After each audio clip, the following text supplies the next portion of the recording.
Good evening, Pleasant View Baptist Church, friends and family, and Salem Baptist Church, friends and family. Glad you guys could join us this evening. Back in the Gospel of Matthew, part number 27. I'm going to spend some more time on the Olivet discourse, the abomination of desolation, talking about that tonight specifically, and then the rest of Christ's words in the Olivet discourse. So, by quick summary, the Olivet discourse means what, Cameron? Last time you said the Olivet discourse, which I thought was clever. The Olivet discourse. I'm still gonna roll with that. Well, what does discourse mean? Like a follow through, like a course. Like a course is something that you do, like a discourse is something that you take apart and do. Actually, you're on the right track. You're taking it apart, or you're on the right track. You take apart and do. We'll just say a teaching. How about that? Instruction or teaching discourse? I said a dialogue last time. Dialogue, teaching. Okay, that's sort of. You and I could. If you and I was to talk about X-Men, like my shirt, if we were to talk about the different characters, we would be having a discourse on the different mutants in X-Men. If we were talking about it, we'd be having a discourse. Yeah, you could discourse about anything, couldn't you? Have a conversation. So my favorite is Wolverine, obviously, because he's so cool. One of the best. Cyclops or Gambit. Actually, and then Olivet refers to where it's being taught. It's on the Mount of Olives. Right. Olivet. Olivet. So let's jump in tonight. Look at the abomination of desolation, and we'll be looking at Christ's words. It's all 24 is just him speaking. After they asked a couple questions, it's all him teaching. So Matthew 24, picking up in verse. Before I do that, by quick summary, we looked at verses 1 through 14 last time, and some of those were signs. Well, first of all, what did the disciples ask when he was in the temple? What did they say? What did they point out? When will it fall down? Right, they show the temple. They say, whoa, this is awesome, to try and convince them to stay there. Like, whoa, look at the golden roof. This is awesome. Look at this luxurious, awesome palace temple. Right. They were quite impressed. Yeah. And then he said something which shocked their world, right? Which was to say, you see all these stones not will be left upon another, they will be thrown down. And then they were shocked, and they asked two questions. When's it going to happen? Yep. And what's the sign it's about to happen? What's the sign it's about to happen? Right? So then he spends the rest of the Olivet discourse, when they finally get over there to Mount Olivet, talking about the answering these questions. When it's going to happen, and what are the signs preceding that? So that's the whole conversation, is the temple is going to be destroyed, what you see now, and how to know it's about to happen. Wars, rumors of wars. I showed you guys last time, there was a lot of first century wars before 70 AD. That's been fulfilled. Were there false teachers? Of course there were. The book of Acts was the persecution of the disciples, the apostles. Of course there were. The book of Acts shows all of that. You have to leave the Bible. You can just flip through the next very series of books, the book of Acts, and all this stuff is already in the book of Acts. So you don't have to go outside the Bible to find this. So you can easily fit all this in before 70 AD. So let's continue on verse 15 tonight. Jesus says in verse 15, "So when you see the abomination of desolation spoken of by the prophet Daniel standing in the holy place, let the reader understand. When you see Jerusalem surrounded by armies, you will know that its desolation is near." Yeah, so it's good to cross-reference this with other gospel writers, because they'll have some details that I think round this out. Luke lets us know that the abomination of desolation indicate what's about to happen is this is surrounded by enemies. So when the city is surrounded by enemies, you're about to see the abomination of desolation. Its desolation or emptying is almost about to happen when Jerusalem is surrounded. When's the temple going to fall down? When you see the Jerusalem surrounded by an enemy, it's about to be brought empty, brought to nothing. And that'll be the end of the Judaism temple age? That's right. Now, Daniel predicted the abomination of desolation, and it did happen in time. In 168 BC, the Greek king Antiochus IV, Epiphanes, invaded Jerusalem. This is 168 years before the birth of Christ. Invaded Jerusalem, captured the city. He marched into the Jewish temple, erected a statue to the Greek god Zeus, sacrificed a pig on the altar of incense. The ancient arm. So before I go to that slide, I'll say this. So Jesus says, when you see the abomination that causes desolation, now it already happened once in history, about 170 something years, whatever that was, 198 years ago, before the birth of Christ. It already happened, but he says when you see something like that happen again, you know that the destination is about to happen. Yeah, and what made it? What made it a desolation of the temple? False god, a statue of Zeus was brought in, and then even worse, the pig being sacrificed on the altar, an unclean animal. So, not to mention Gentiles weren't supposed to be in there anyway, right? That's right. So It's a triple threefold, abomination. Right. yeah, threefold thing, and that happened then, and they would have known of that. They knew the stories of the Maccabees and all that, the wars back then, and the occupation of the Greeks, and they knew that. That was like history. That's right. It's like us going back to the Revolutionary War or something. They knew it well. You're right. In fact, it's closer to them than the Revolutionary War is to us. Exactly. Because we're talking 200 plus years Revolutionary War, 240 years here soon, or it was, whenever that So was. when they said that, it automatically in the back of their mind, that was what was. Oh yeah, when the Greeks came in to file the temple. Absolutely. So let's Yes, continue on with some. My camera had something. Maybe closer relationship to the Civil War. Yeah, that would be closer. It'd be closer for sure. One probably. 168.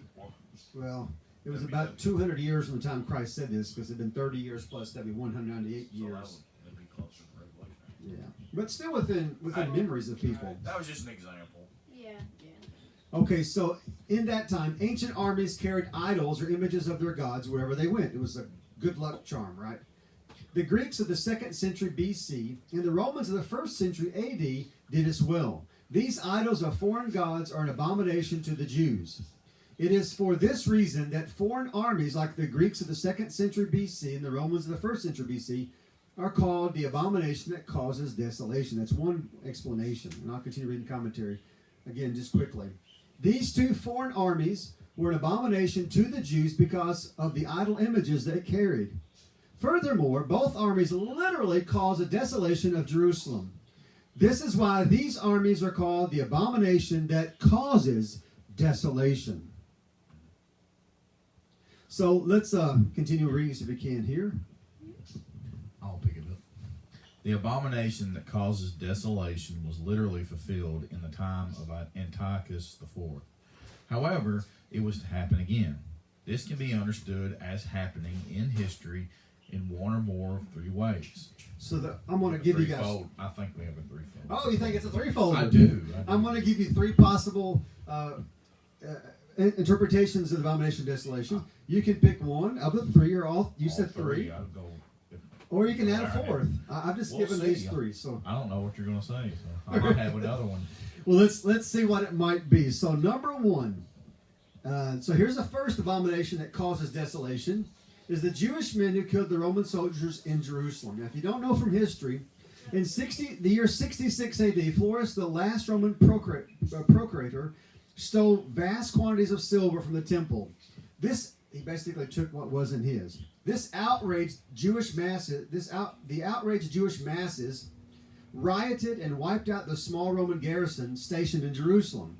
Cestus Gallus, the Roman ruler in the neighboring Syria, sent a larger force of soldiers, but the Jewish insurgents routed them as well. So the first one could be that these Jewish men shed Roman Gentile blood in the temple area when they came and extracted silver and coinage from the temple. So this is an abomination. You shouldn't be shedding blood. Shouldn't let Gentiles in the temple. All those things could be one thing that caused abomination. Right. I'll let you take number two, Jeremy. Then Jerry gets number three. The Romans brining the graven image. It's supposed to be bringing, isn't it? Okay, typo. We're off. Nobody's perfect. The Romans bringing the graven image into the temple on the 9th of AV of AD 70. I guess that's the month AV, whatever month that is. Anyway, the Roman army infiltrated the temple, set up the idols of Jupiter and Rome on the eastern gate, and terminated the daily sacrifice by burning the temple. Jupiter / Zeus was the idol. And the eagle Aquila was a symbol of Rome. A graven image of the Aquila was carried by the Roman legions into battle.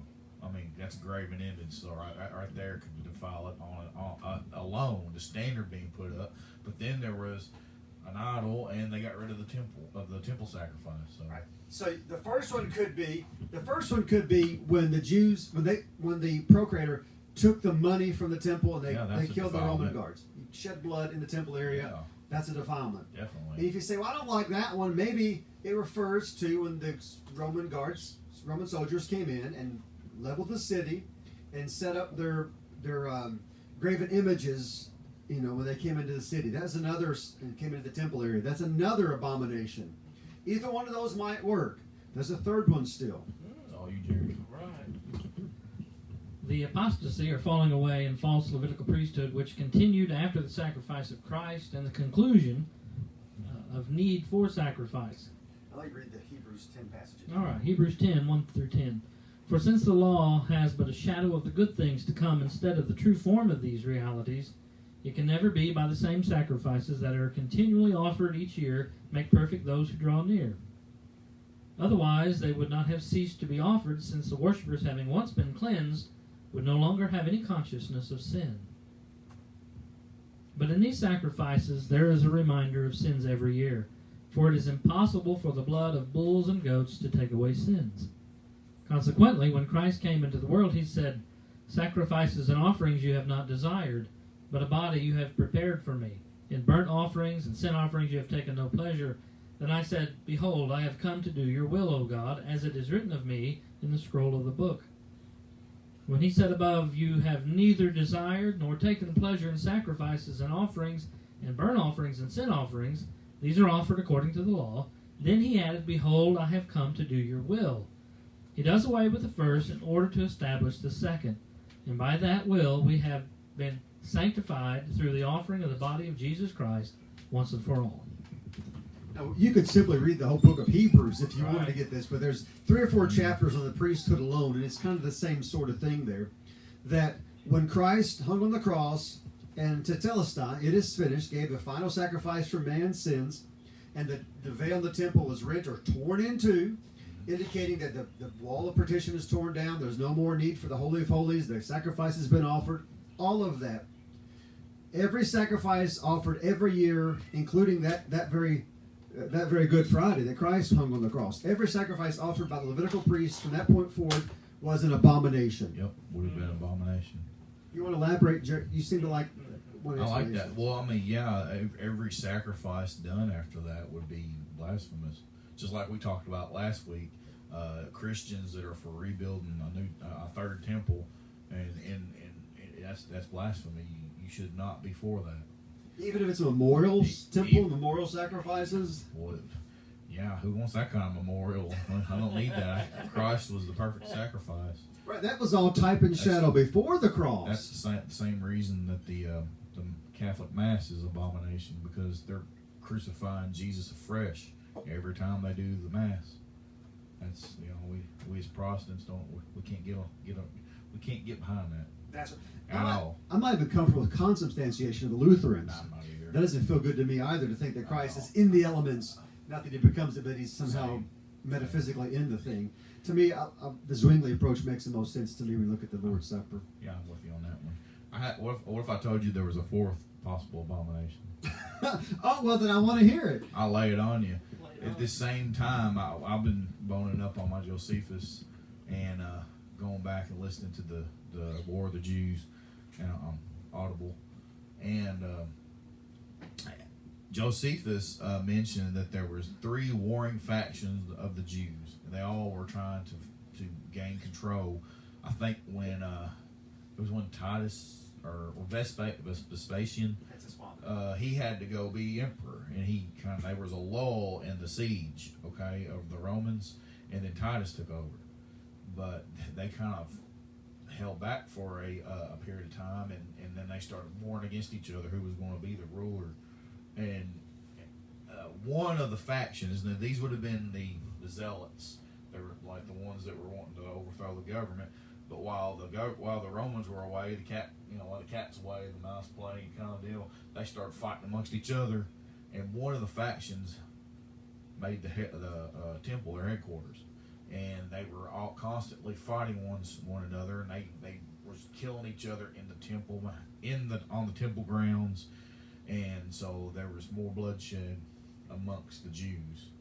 I said that in a not so good way. Hopefully I didn't make it. I hope I didn't get everybody confused. But that fourth desolation here, abomination, is that they actually were shedding each other's blood. The Jews were. Amen. To make it quick. Yeah, that's exactly right. And they're not supposed to make headquarters out of it either. I mean, they were setting up war headquarters there, stockpiling weapons, living in there, eating. They could have been eating the showbread for all I know. Yeah, they probably were. Yeah. Especially when the food got so scarce. Right. They were eating the leather from their sandals, and Right. one lady was boiled her child and was eating her child when So Romans they came were in. treating the temple like it was, just another house. Of course, we by this time we all know that it wasn't anything special about it anymore. It was a shell. It was of what just a used to be. shell. Yeah. The glory of God departed. The Ichabod had been Ichabod. declared. When Christ said it's finished, you could have heard Ichabod in heaven. Because the Yeah. glory of God departed that- from the temple. So even more defilement. That's right.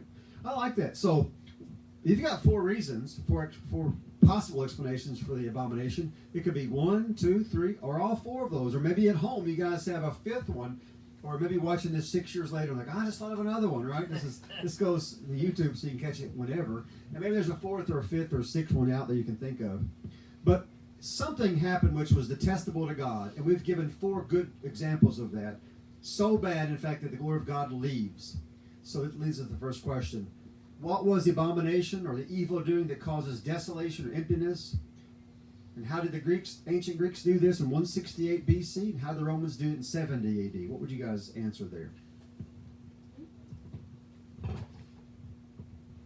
How did the ancient Greeks or the Antagonists and those guys cause an abomination, a horrible, evil thing that caused an emptiness of the temple? Do you remember that one, Cameron?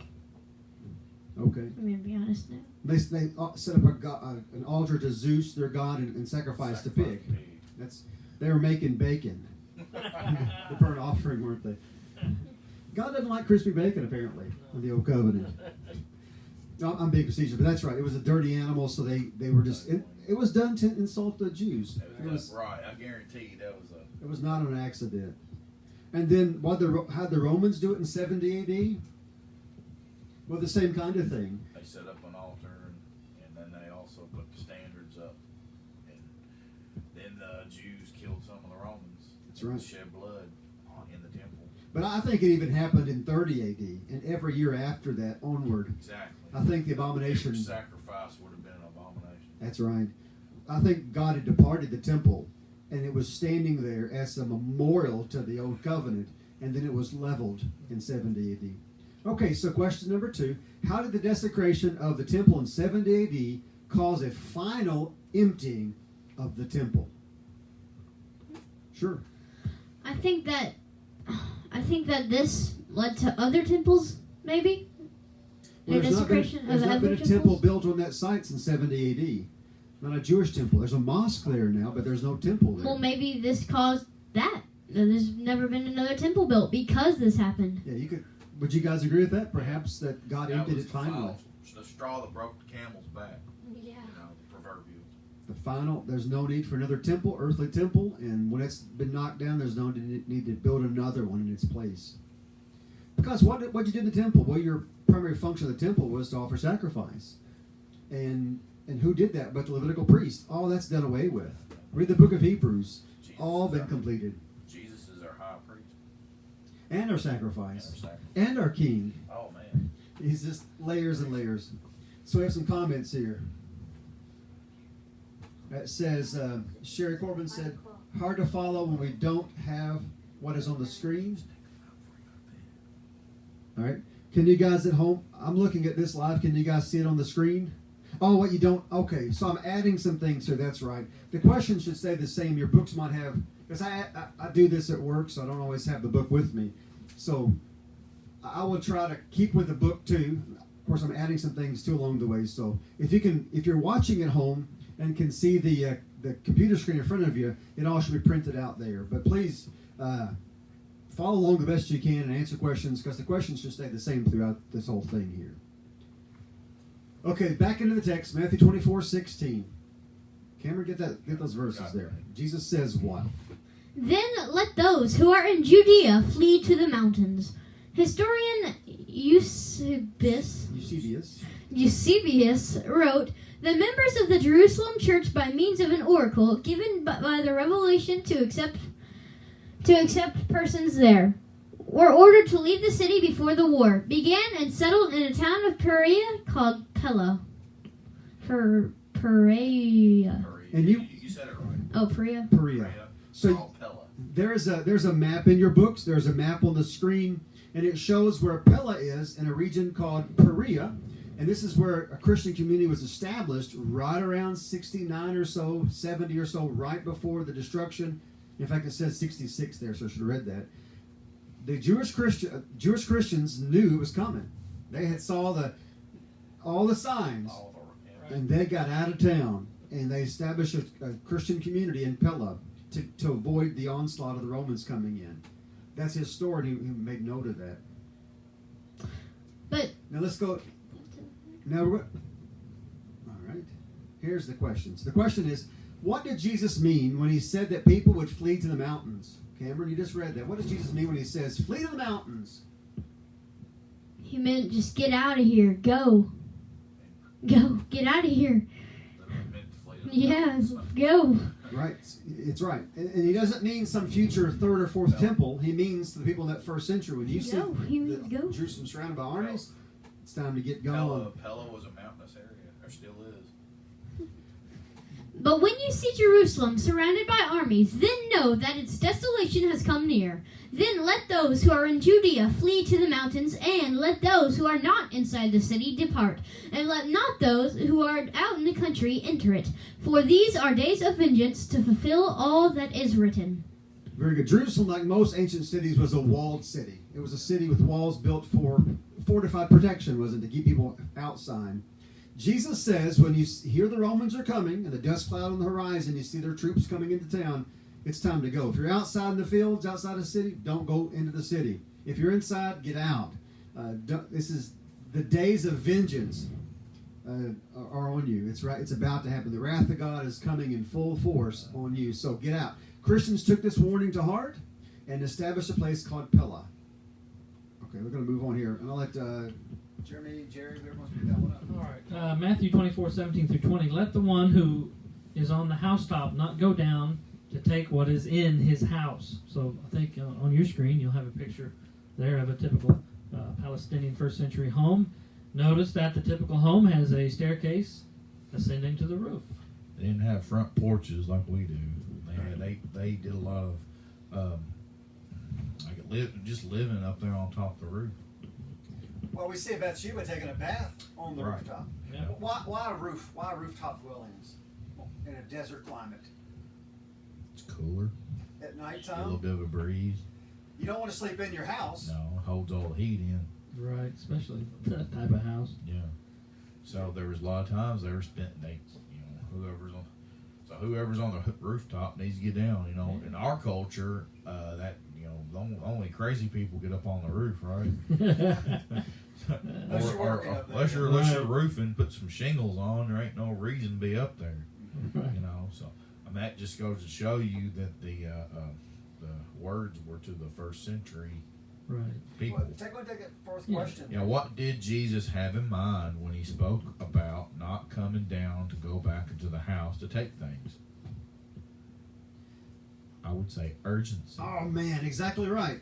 So get the ladder outside the house, down to the ground, and you get going. You don't stay in the house. You don't get your car keys. You don't pick up your photo albums. A sack lunch. Right. When you see it coming, you get out of your house and leave Jerusalem. There's nothing in the house worth your life. It's like that. What they say, when your house is on fire, your primary responsibility is for you and your family. Yeah. There's nothing in your house worth your life. It's kind of the same thing there. My cat. Your baseball cap? Well, I hope you sleep in that thing, so you're probably okay. Yeah. It'll be right by you. So let's move on and look at Jesus' words here. Jeremy, you got those? And let the one who is in the field not turn back to take his cloak.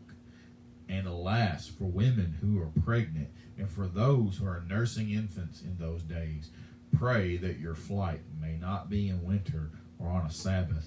Now, these are all first century descriptors. A cloak, if you're nursing, right? Or on a Sabbath day, you're going a Sabbath day's journey. Right. Half mile, I think, would have been. Yeah, it doesn't even apply to Jews nowadays. Right. To that extent. So, again, the idea is this is Jewish context, first century context. It's grounded in when that temple is going to fall down. Jesus says, just pray it didn't happen on Sabbath. You law keepers, you'll be choosing between your life and God's law. And many folks would risk their life to obey God's law. All right, moving 23 and 24. Then if anyone says to you, or you can do it. Go ahead, Cameron. You can do it. Nice, strong voice. Then if anyone says to you, look, here's the Christ, or there he is, do not believe it. For false Christs and false prophets will arise and perform great signs and wonders, so as to lead astray, if possible, even the elect. I think the one of the things that you had mentioned was the context of first century believers, and you had the descriptions of the house and so forth. When you want to take these things, these verses here, and apply it to a future generation, you've got a whole bunch of problems trying to make a first century context fit your present generation. So it's much easier to take it, really, I would say at face value here, because it's pretty clear what he's talking about. And there were lots of false messiahs before Christ and after Christ, so I'm not saying that there won't be false Christs in the future, or presently there are, but you're looking at a specific period of time and a specific fulfillment in time. But Jerry, I'm going to let you go ahead and continue with Book of Acts and show that there's false teachers and false miracle workers. Here we go. False Christ. Acts chapter 8, verses 9, 10, and 11. But there was a man named Simon who had previously practiced magic in the city and amazed the people of Samaria, saying that he himself was somebody great. They all paid attention to him, from the least to the greatest, saying, "This man is the power of God that is called great." And they paid attention to him because for a long time he had amazed them with his magic. Magic man. Magic man. Acts 5. Get Acts 5 for us, Cameron. Go for it. Far before these days, Theodas rose up, claiming to be somebody, and a number of men, about 400, joined him. I read that like a run-on sentence. He was killed, and all who followed him were dispersed and came to nothing. Jeremy, get 2 Peter 2:1 for us. But false prophets also arose among the people, just as there will be false teachers among you, who will secretly bring in destructive heresies, even denying the master who bought them, bringing upon themselves swift destruction. And Peter mentions in this 2 Peter the false teachers at the time of Moses. There's always been false teachers among the assembly of believers of God, and there will always be false teachers. So we'll continue back now. So that's an example from Scripture of false teachers, false miracle workers. Christ promised that they would see before the destruction of the temple. The book of Acts, don't go any further than that. You'll find it there. Now back to the text. Jeremy, Matthew 25, 24, 25, and 6. See, I have told you beforehand. So if they say to you, look, he is in the wilderness, do not go out. If they say, look, he is in the inner rooms, do not believe it. Very good. So Jesus says they try to draw, these false teachers try to draw you out to the wilderness. Don't go out there. They say he's in the inner rooms like in the temple area. Don't go after them. They're false teachers. Some neat commentary on here about desert callings. Biblically, the desert is constitutional to a prophetic identity. Moses stumbled upon the burning bush and his prophetic calling in the desert. You see Exodus 3. David blossomed in his desert strongholds, writing many of his psalmic prophecies while he was there. Elijah, when overcome with despair, ran to a prophetic fetal position, the desert. John the Baptist championed the prophet's wilderness living there in seclusion for extended seasons, even years. And then finally, Jesus, the promised Messiah, the prophet, willingly resorted to desert places. Why did Jesus warn his disciples about going to the wilderness or the desert to see a false prophet? They can put you on the wrong road. They can put you on the wrong road. They can send you to down there. And the usual hunt for prophets is not going to work this time. These are bad men, false prophets. Don't go in the wilderness. Don't listen to the people. And the writer of Hebrews begins Hebrews 1:1 by saying, in past times God spoke through the prophets, so forth and so on. But in these last days, He's spoken to us through Christ. So even the apostles understood that Christ was the final prophet whom Moses spoke about. There's not someone else like Him to come along. And He's saying here, don't be tricked by another one who claims to be me, who claims to be another false Messiah, another anointed one. Don't fall for that. It's going to happen. Don't fall for that. Back to the text, Matthew 24:27. For as lightning comes from the east and shines as far as the west, so will be coming of the Son of Man. So will be the coming of the Son of Man. Right. This idea of God coming in judgment on the clouds could be a good reference to the destruction of Jerusalem. It's not. We're talking about Christ's second coming, but the language is used elsewhere in the Bible to describe the Lord coming in judgment on the clouds. Apocalyptic language. Yeah. And so, would you read Isaiah 19:1 and describe what you're talking about there, Jeremy? Isaiah 19:1, an oracle concerning Egypt. Behold, the Lord is riding on a swift cloud and comes to Egypt, and the idols of Egypt will tremble at His presence, and the heart of the Egyptians will melt within them. So when you see the words in this Olivet discourse about Christ coming on the clouds, it does not mean the second coming. I think it's more apt to be describing the first temple destruction in apocalyptic language, which is used all through the Old Testament. This very Amos, language. I think the book of Amos, you'll see something about Yahweh coming. The Lord, all caps Lord, He's coming in the clouds. Of course, we know that Jesus is God the Son, so in a way He's claiming His godhood, and that He's coming in a similar manner. You'll see a lot of parallels in the book of Revelation with that too. The same type of language is used. Jewish apocalyptic. It's common, and it's used often by the Old Testament authors and New Testament authors who pick up on that same language. It was cultural idioms. It was where they spoke. And Jesus is using this here. When you see the Son of Man coming on the clouds, there is a second coming of Christ, but this is referring to His coming in judgment. Right. And that's how that's often used. We'll move on here. And then Revelation 1:7 also uses the same kind of cloud language. Behold, He is coming with the clouds, and every eye will see Him, even those who pierced Him. And all tribes of the earth will wail on account of Him. Even so, Amen. Revelation begins with this prophetic warning to those who pierced Christ. Who pierced Him. And who pierced Him? But that first generation, Right. first century generation. The one that said, "Let His blood be upon us and our children." That's what they said. That's right. They asked for it, didn't they? Yep. So we see, even in Revelation's prophecy, grounded in the idea that this is still written to that apostate Jewish peoples who've pierced Him, and those Jewish tribes of people. They will see Him coming, right? On judgment, not physically a return, but in a sense He's coming on judgment on the nations. Now back to the text. Wherever the corpse is, there the vultures will gather. If the Olivet Discourse is about the impending destruction of Jerusalem in 70 A.D., then the coming of the Son of Man refers to the coming of judgment by the Roman army on the apostate Jewish nation. Inside the city walls of Jerusalem, the citizens have resorted to cannibalism over the 5 months of siege from April to September.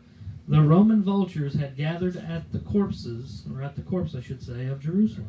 There's some speculation about the word that's translated vultures in King James and New King James. I believe it's eagles, or at least King James. So eagles, vultures, whether it's some type of bird of prey. But if you'll remember, what were the standards of the Romans? Yeah, the eagle. The eagle. Right. Those eagles have Eagles swarmed are, in. Just possibility of play on words there. I think most of our modern Bibles uses vultures, but it could be the word in the Greek, if I'm not mistaken, can be translated eagles just as easily. Right. I like to think of as buzzards, right? Yeah, When buzzards. there's a dead animal somewhere in the field, you see these buzzards. They'll smell it long before we do. And they'll circle around and around. And then when there's 2, there's 4, there's 8 of them that circle, and they'll descend until they land on the dead thing, and then they'll eat that carcass. Well, literally, when Titus surrounds Jerusalem, and he holds them in there for 5 months or so, beginning in April, and the siege happened, so he surrounds them in April, and the siege will happen in September. There's multiple attempts to break the walls, and eventually Titus just says, let's just starve them out. And he built a knee wall around the city outside, just a pile of rocks higher than your knee. And so we're just going to wait. Anybody leaves that city gets killed, and nobody gets to enter into it. And he starved them out. And they were eating leather from their sandals. They were digging up dead animals and eating them. Ew. Dead people, I understand. And even there's a story when the Romans finally breached the wall and got into the city. They were so emaciated, the Jewish people were. They were so starved that one lady was cooking her newborn child. She had boiled him or was roasting him and offered the Roman soldiers a piece of his flesh for a meal. Well, these vultures, Romans have now entered where the corpses are. That's figurative language, I understand, but the idea is there concretely. Any thoughts on that, guys? That's pretty grotesque. Let's move on. That's rough. All right, so let's move on now to verse 29, part A. Immediately after the tribulation of those days, Now, what's the word immediately mean, Cameron? approximately, nearly, directly. Okay, so let's now stop and bring up to speed here. The tribulation was what they're experiencing, right? As the Romans come in, the soldiers come in and sack the city. Immediately is a point of reference in time to that, all the sufferings that they've had. So after those days, and the context refers to the destruction of Jerusalem. The tribulation refers to the 5 months, April to September, that Titus had surrounded the Jerusalem prior to its destruction. There was a lot of tribulation in that city, and they would eventually be killed when the Romans entered it. I think they killed 115,000. There were many dead in the process before that. Carted off 1 million to POWs. There's a total devastation.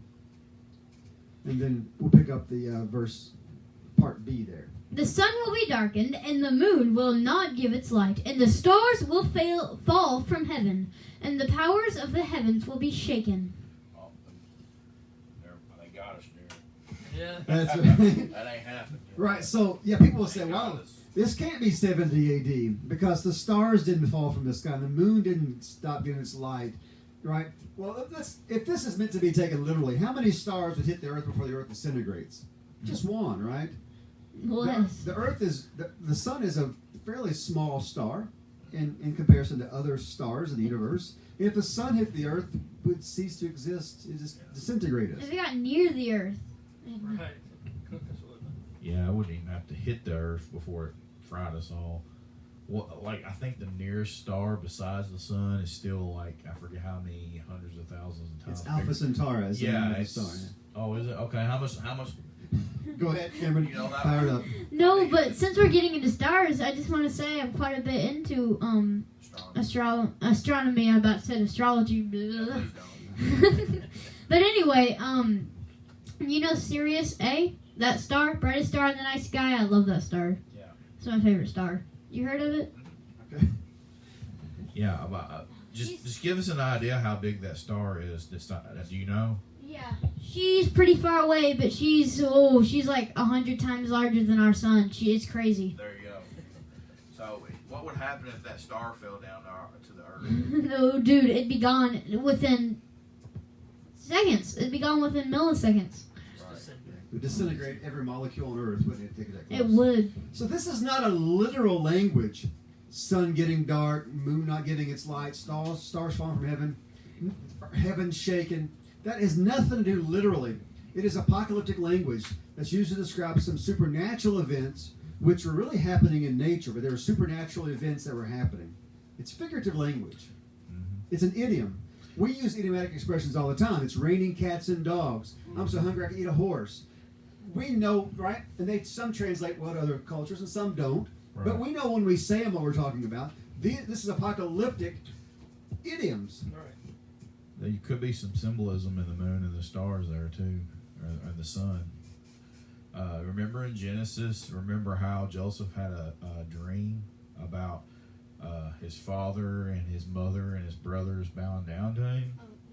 And one of the times, the son represented his father, Jacob, and the moon was his mother, and the stars were his brothers. You know, so fast forward to what chapter is it when the woman's in Revelation? You remember the 16?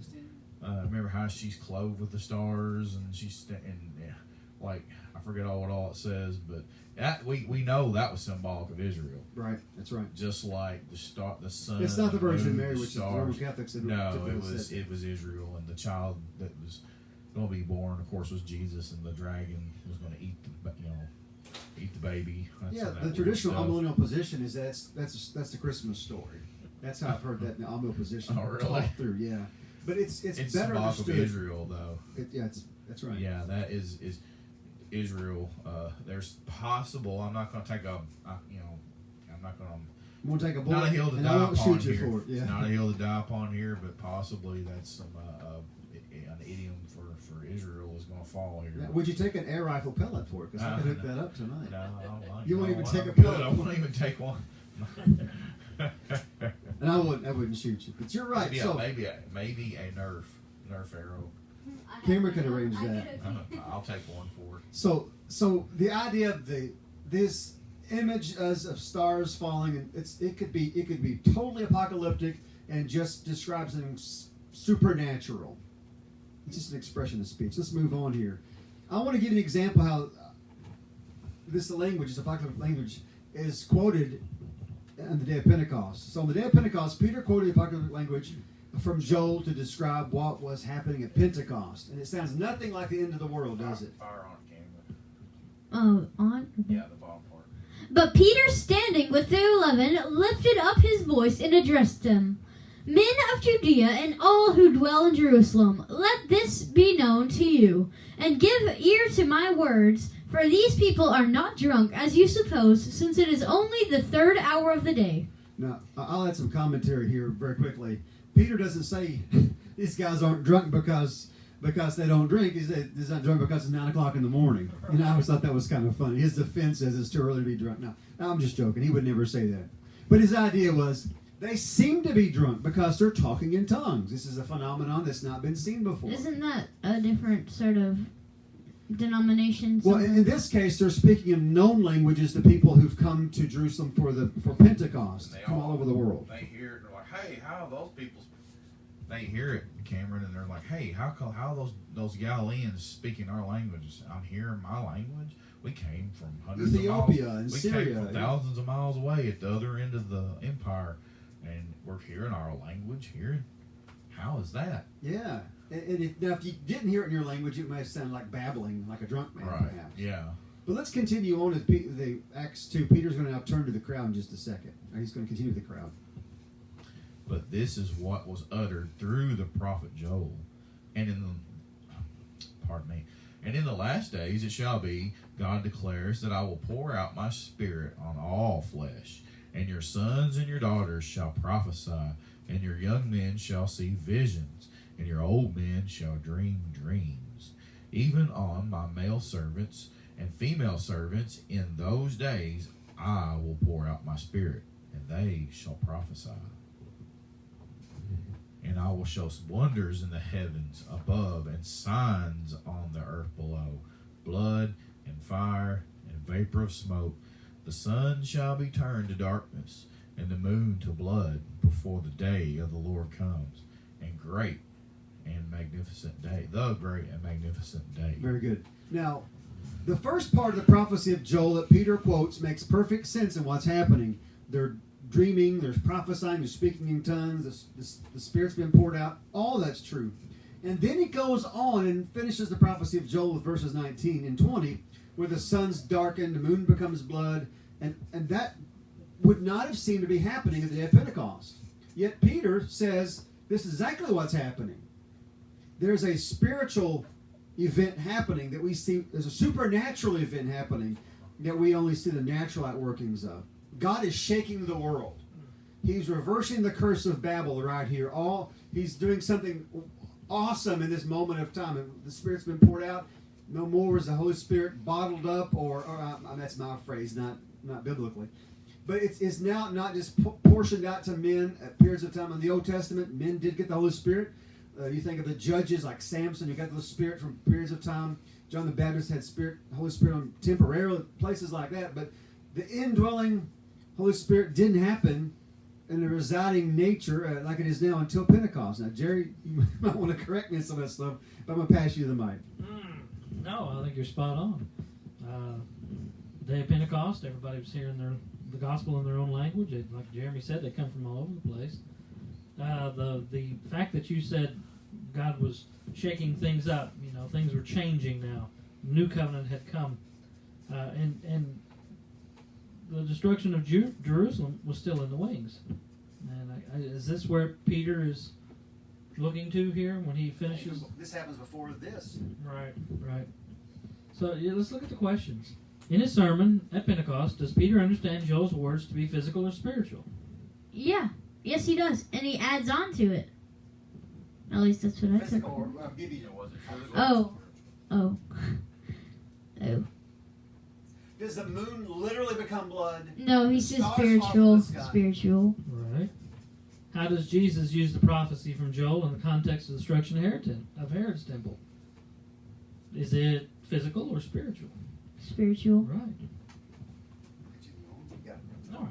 All right. Jesus' words in Matthew 16, verses 27 through 28. For the Son of Man is going to come with his angels in the glory of his Father, and then he will repay each person according to what he has done. Truly I say to you, there are some standing here who will not taste death until they see the Son of Man coming in his kingdom. Now, this is said, and many folks think this is a reference to the Transfigurations event, which happened after this.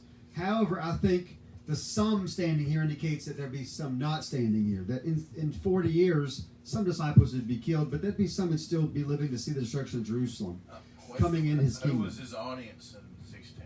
Was it? It's the disciples. Was it only the disciples? I think that's who it was. Yeah, I couldn't remember because it was Peter, James, and John that got to go on the mountain. Right. I think just after this, then they ascend the mountain. I actually read this passage last night, but I skimmed through it, and I was thinking that there was more people there, at least in earshot. Okay. I could be wrong. Hey, I could be wrong. Double check that while Yeah. we go on here, and it might be. I want to continue on. We know that there are some standing there at the time of Jesus, and he says they will not die until the Son of Man returns in his kingdom. And I think that is a reference to Christ coming in judgment within 40 years of him saying this. So, what did you find in Matthew 16? Was the disciples present? Just the disciples? I've just turned there, but I haven't looked at it. All right. Verse 27, 28 is where we're with that.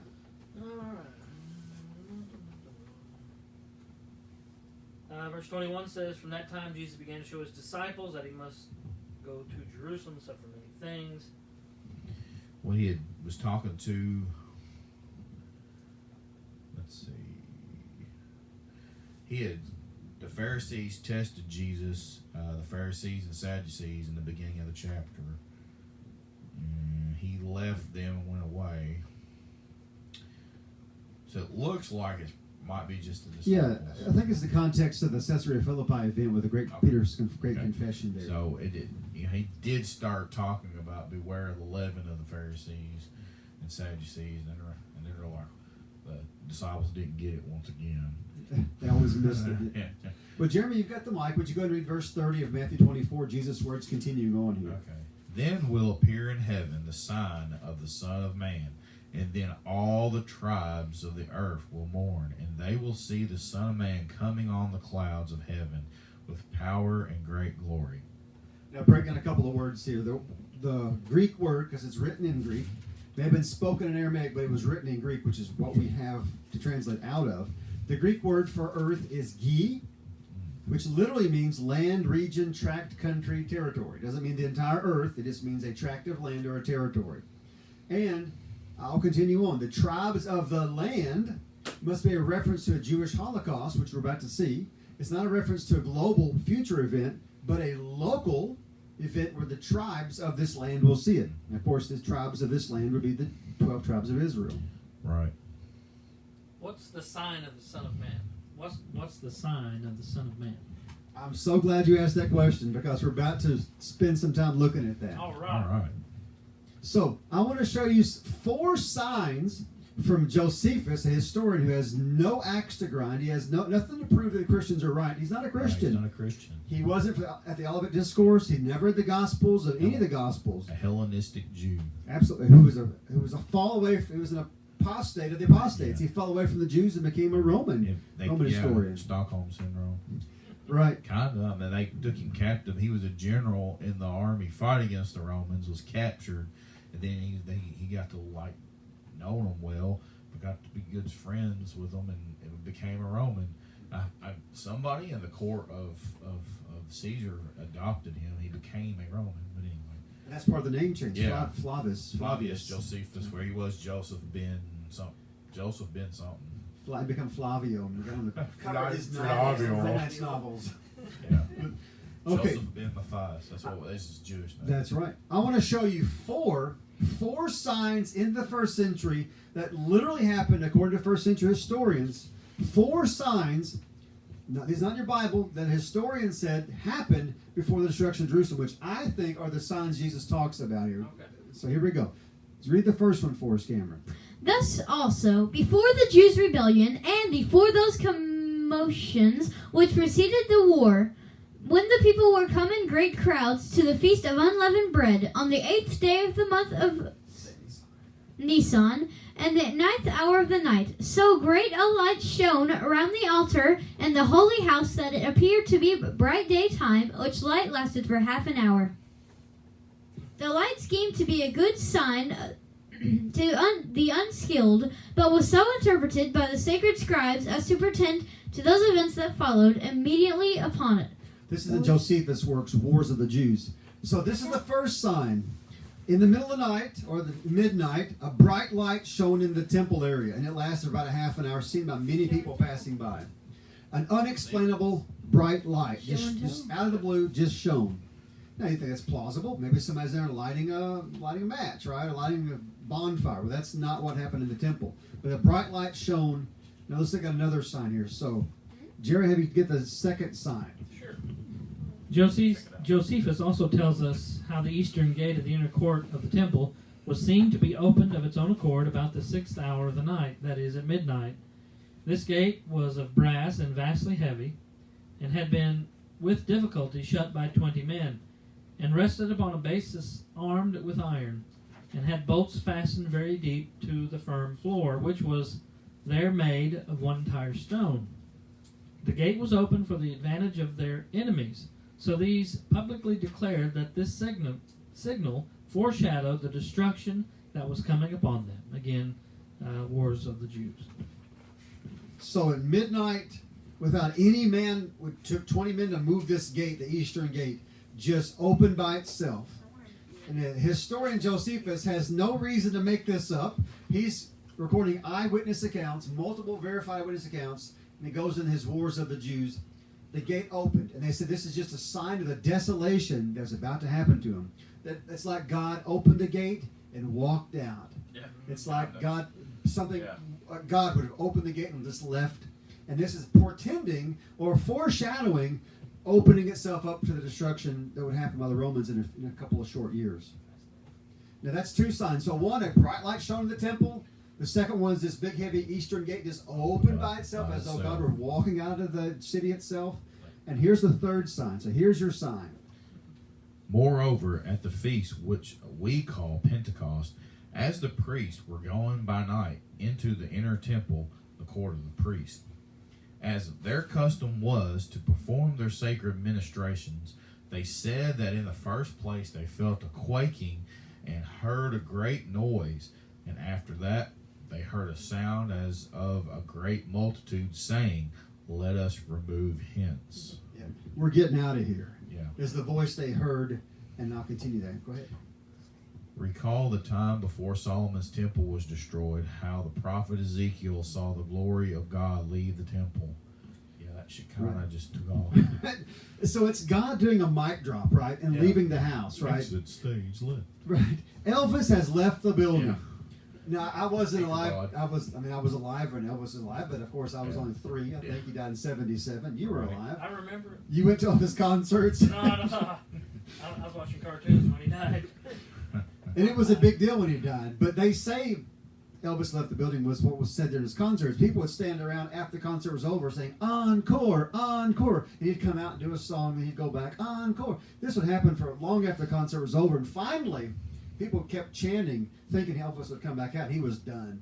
He was spent for singing for 2 hours, 3 hours. And somebody would say, "Look, Elvis has left the building. It's time for you guys to go home too. We're going to shut the lights off here." What Jeremy just read was, Josephus recorded this in history. Take it for what it's worth. I think he's a valid historian. He's reliable. The Romans trusted him. And these priests went into the temple area where only the priests go. And they heard this voice, and it said, "We're out of here. We're out of here." Right? And they left. And the priest's like, "Who said that?" It was like the voice of God saying, "I'm out." Mic drop. Elvis left the building. Yep. And this is all happened just before the destruction of the temple. I've got one more for you. So it's like Billy Mays from OxyClean. And just one more. So you like those 3. For a limited time, you get But one wait, there's more. more. OxyClean does the job right. But wait, there's one more sign. Very good. So Cameron, I'll let you take this with the last sign. And this is the cherry on top. Josephus says that a final sign in the heavens was said to have occurred, though he himself found it almost too much to believe. Besides, Now this is Josephus saying this in believe. okay. Besides these, a few days after that feast, Passover, on the 21st day of the month. So, the month Artemisus, JR, the second month. A certain prodigious and incredible phenomenon appeared. I suppose the account of it would seem to be a fable, were it not related to those that saw it, and were not the events that followed of it I'm really not doing too good on this one. So considerable a nature as to derive such signals. For before setting, chariots and troops of soldiers. Before sunsetting, right? Before sunsetting, chariots and troops of soldiers in their armor were seen running among the clouds and surrounding of cities. Now that's pretty wild. That was hard to read, and it's even once you've read it and understand what's being said, So it's there even was- harder to grasp it. There was troops in the sky walking around. Yes, they saw the image. Yes. Right, they saw the image of angelic beings or whatever they were That's in the clouds moving around quite up in possible, the city just yeah. before sunset. Seen by multiple witnesses, and Josephus records it. I don't believe it. Right, a historian doesn't. Right, he just records what's been told of him if he didn't have witnesses. It's like I wouldn't believe it. It's like, you wouldn't think it was a fable, except for there are some reputable people that said they saw this. It's like a UFO sighting, right? Exactly. You want to trust the guy who has no reason to lie, right? It's like I'm a skeptic, but that guy over there seems legit. His everybody that knows him says he's a pretty honest guy. Has no reason to lie. That That's kind right. of deal. And when somebody, let's say, I'll give you an example. When somebody's reputable in the community, has no reason to lie, and has no criminal history, says they saw Bigfoot, Right. we tend to say, well, you saw something. You saw something. And it could have been a brown bear, it could have been a big dog, it could have been a person in silhouette running through the woods. Could have been a bad burrito. You had You some- right? yeah. But the idea is when somebody's reputable sees this, you don't say they didn't see something. You say, we don't know what you saw, but we believe you saw something. That's what Josephus says. Look, I didn't see the chariots and the armies in the sky running around, but people saw it, and I think they saw something. Well, he gave us 4 signs, and I'm going to continue on here. Matthew 24:30. I'm going to hit that verse one more time. Jesus says, "Then will appear in heaven the sign of the Son of Man, and then all the tribes of the earth will mourn, and they will..." Now next, "Then they will see the Son of Man coming on the clouds of heaven with power and great glory." So the sign of the Son of Man, Jesus, was to appear to the Jewish tribes in the land prior to the Son of Man coming in the clouds of heaven with power and great glory. So see the sign, and then he returns. All these signs have been fulfilled to this point. Let's move on here. I'm going to call your mind to something we've already read, or we'll be reading in the next few weeks here. Jesus' trial on the following day before the Sanhedrin. And the high priest stood up and said, "Have you no answer to make? What is it that these men testify against you?" But Jesus remained silent, and the high priest said to him, "I adjure you, by the living God, tell us if you are the Christ, if you are the Son of God." Jesus said to him, "You have said so, but I tell you, from now on you will see the Son of Man seated at the right hand of power and coming on the clouds of heaven." All right, so let's stop right there. So Jesus, at the Olivet discourse, late Thursday night, says, you'll see these signs in heaven, these unexplainable phenomenon, after the wars have happened and false teachers have risen, all these sorts of things. And then just after that, the Son of Man will be coming, and we know that means coming in clouds, coming in judgment. Within hours, within 7 or 8 hours later, he's on trial in the middle of the night before the Sanhedrin. It's that kangaroo court in the middle of the night. And they want to know, look, are you the Messiah? What you're saying is true. What's these charges against you? And Jesus doesn't answer. Like a lamb led before the shearers is silent, he doesn't open his mouth, Isaiah 53. And Jesus finally opens his mouth, not to give a defense against the charges, but to say, look at this. You've said so, but I tell you this, from now on, you'll see the Son of Man. That's Jesus. That's a reference to who he is from Daniel, prophetic Son of Man. Seated at the right hand of the Father. And what? Coming in clouds of heaven. You're going to see me coming in judgment on you. Now that's hard stuff. The guy screaming in his face, spitting with spittle coming on Jesus' face from this guy inches away. Jesus says, right, let it be for now. It's going to happen. But you're going to see me coming in judgment. Now, not literally coming, riding, saddling a cloud, right? But you're going to see coming in judgment on you. Isn't that from Passion. Passion of the Christ? Jesus. You can read it. Jesus promised the current apostate, Jewish priest, and the members of the Sanhedrin that they would see him coming on the clouds of heaven. This was a reference to him coming in judgment on Israel in this generation in 70 A.D. Well, I'm doing a little interpretation there for us, but this is what I hold to be true, and you guys might not agree with that, but I do believe that's what he's saying to the apostate nation, specifically at his own trial. And now we're turning the corner. We're going to wrap this thing up here. So, he said, gather the elect. Let's go back to that verse here, because I think we've lost a little bit of that. I think I've missed that verse. So, read that verse, because I didn't record the verse. Here's the verse. Verse 31. And he will send out his angels with a loud trumpet and call, and they will gather his elect from the four winds, from one end of heaven to the other. So I left out verse 31. Now, what does gather the elect mean? I'm going to give you a couple of explanations what the gather the elect means. 2 explanations. So, Jerry, would you get the first explanation of gather the elect? Yeah. The first explanation, gathering Christians, the elect, at the moment of death. The word gather in these passages is from the same Greek word in Matthew 24:31, which I'm not going to read. Another passage setting forth the same lesson in the parable of the wheat and the tares. In that case, both are allowed to grow together until harvest. At the harvest, the tares are gathered and burned, while the wheat is gathered into the barn. How was the burning of the wicked accomplished in all these cases? Answer: by the cataclysmic judgments that overtook the Jews and witnessed the nation's destruction. Since the harvest of the wicked contemplates the death of the unbelieving Jew and Roman, it follows that the harvest of the wheat was also accomplished by death, that is, martyrdom. That the gathering of the saints involves their martyrdom is reasonably clear from the context of 2 Thessalonians chapter 2, verses 1 through 9. So in verse 31, Jesus says, when he returns in judgment and we've fixed a certain event, that means the destruction of the temple.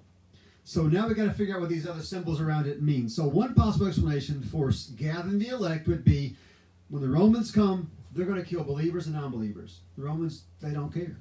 If you were a Jewish person living in Jerusalem, you became a Christian, and you didn't fly to Pella, you didn't get out of town, you were killed just like your non-believing Jewish brother.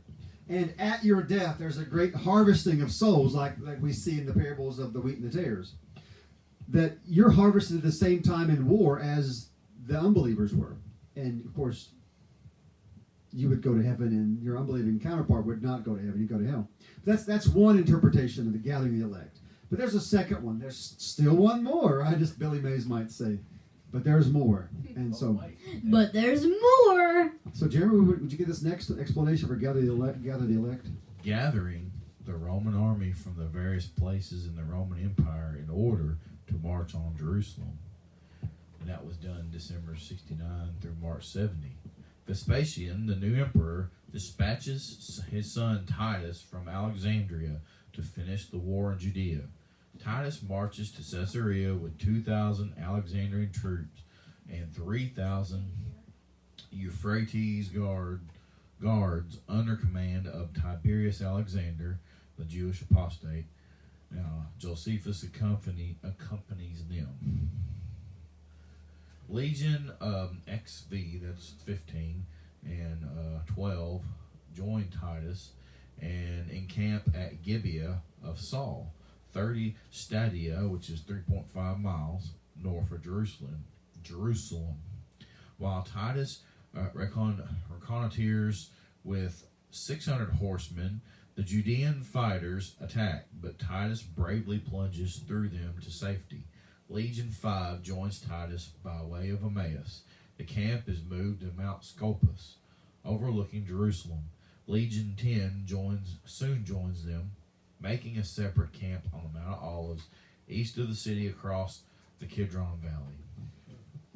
Thank you for reading that. That was a little bit much. I got to realize I probably shouldn't have put that all They on got there. gathered from all over, though. Yeah, he literally gathered troops.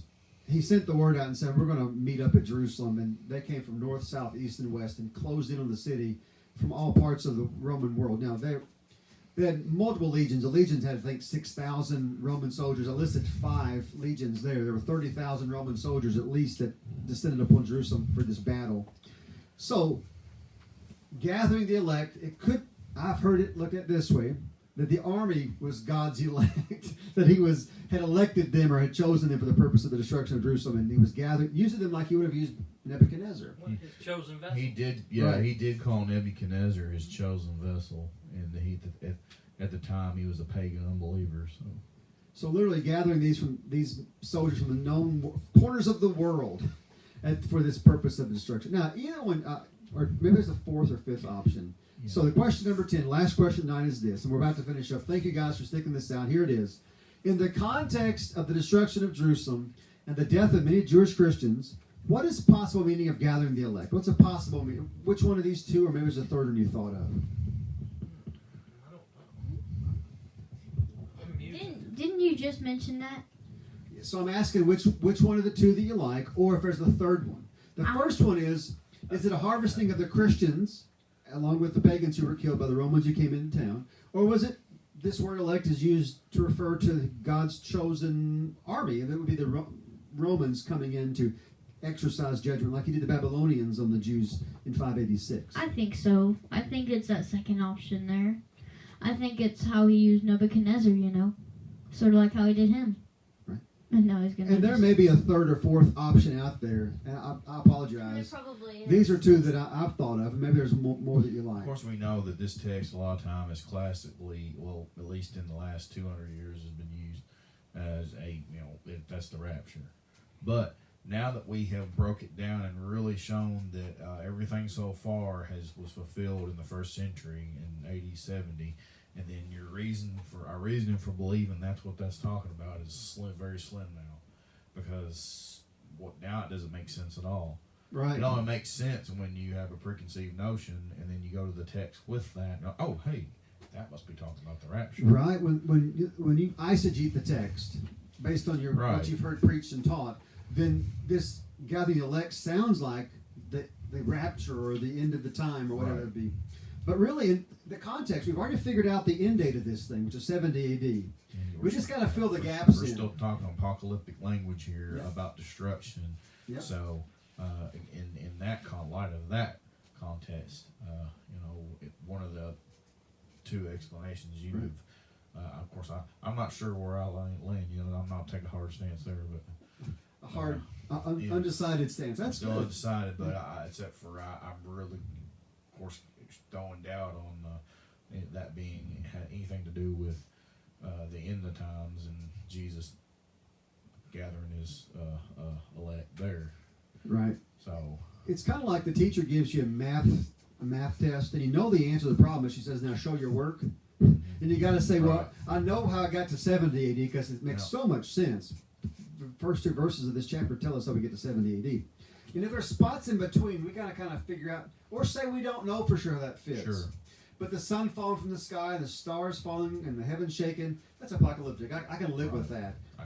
So if verses that, it's okay to kind of not be married to an interpretation, so as long as you kind of have the gist of what this is about. There is some that believe there's a dual fulfillment, that this was fulfilled in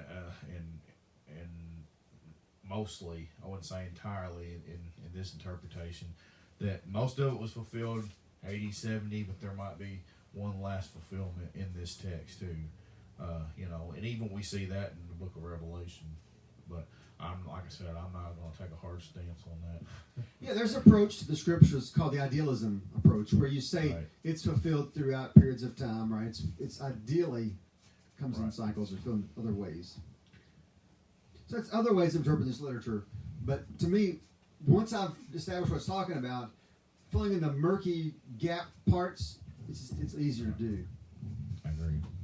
All right, so now, again, if you have hate mail, address that to Jeremy Harris. 320 Timmons Lane. Right. You take all, or even, I don't mind, make comments. Please do. And this is how we sharpen iron, isn't it? That's right. What we're doing tonight. So if you disagree, that's wonderful. We've said nothing outside of orthodoxy. Christ will return physically, bodily, visibly at some point in the future. I just don't think Matthew 24 has anything to do with that in the context it was given. I want to be there when he returns. You could be. We could all be there. Yeah. Or of the 4 of us, you could be the only one that's still alive on the earth when that happens. It could be today. That's right. It could. Devotional wrap-up. So Cameron, you take the first one. We'll go around the room and wrap these up here. Okay. Devotional takeaway. Number 1, Cameron. The temple is not desolate, empty, if the Spirit of God dwells there. Amen. That's true. That's the thing. If you're redeemed, your temple is not desolate. Yeah, sure. There is coming a day of wrath that no man can run from. That's true. That's another thing that's Why it's on the screen. That's the truth right there. that's the truth. Number 3, one day Christ will return to judge the living and the dead. Just like this one. Very good. So if we disagree with the particulars of Matthew 24, the Olivet Discourse, we agree on these things. That Christ will return bodily, physically, visibly. He will come as judge, reigning ruler over creation, and settle all debts at that point. The original audience, the original readers understood all of this. Amen.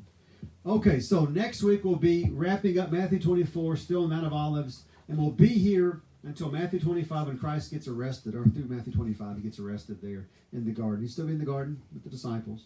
So we'll be in Matthew 24 again next week, and then we'll be leaving on Matthew 25 after that. So thank you for you guys for joining us tonight. We're a little bit longer. And there's a lot of stuff not in your books because I add this while I'm at work or have some downtime. So that's how this got bigger, longer study than you'd see in your books. Any prayer concerns we close out tonight, guys?